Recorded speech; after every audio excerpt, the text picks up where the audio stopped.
नमस्कार बंधुगण आपण मानकु आम एही एमएनटेक ओडिया चैनल को स्वागत। एही एबे एबे आसिला सुभद्रा योजना को नहीं गोटिए बहुत बड़ा अपडेट।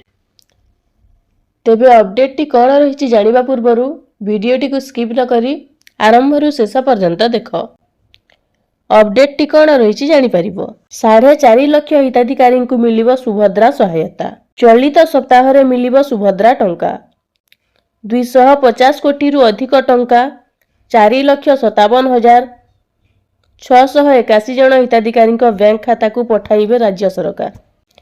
आज महिला और शिशु विकास विभाग आनुकूल्य विभागीय सम्मिलनी कक्ष रे उपमुख्यमंत्री प्रभाती परिणा अध्यक्षतार अनुष्ठित सुभद्रा समीक्षा बैठक रे एही निष्पत्ति होईछि। नुआ भावे जोड़ी होइथिबा 1,78,398 हिताधिकारी सह विभिन्न कारण पाई कटि जाइथिबा 24,018 जन हिताधिकारी को एथर मिलिबो टंका।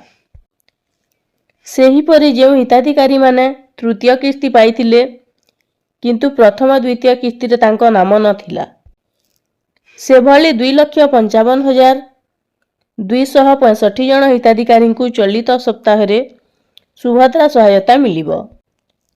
एही बैठक रे आसंता अंतर्जातीय महिला दिवस मार्च 8 रे प्रदान करिबाकु थिबा चतुर्थ किस्ती विषय रे मध्ये आलोचना करा जायतिला।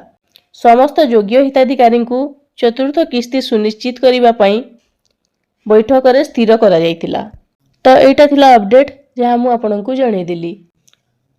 तो एही परि अनेक गुड़िए इन्फॉर्मेटिव वीडियो देखिबा पई आम चैनल को सब्सक्राइब करंतु। धन्यवाद।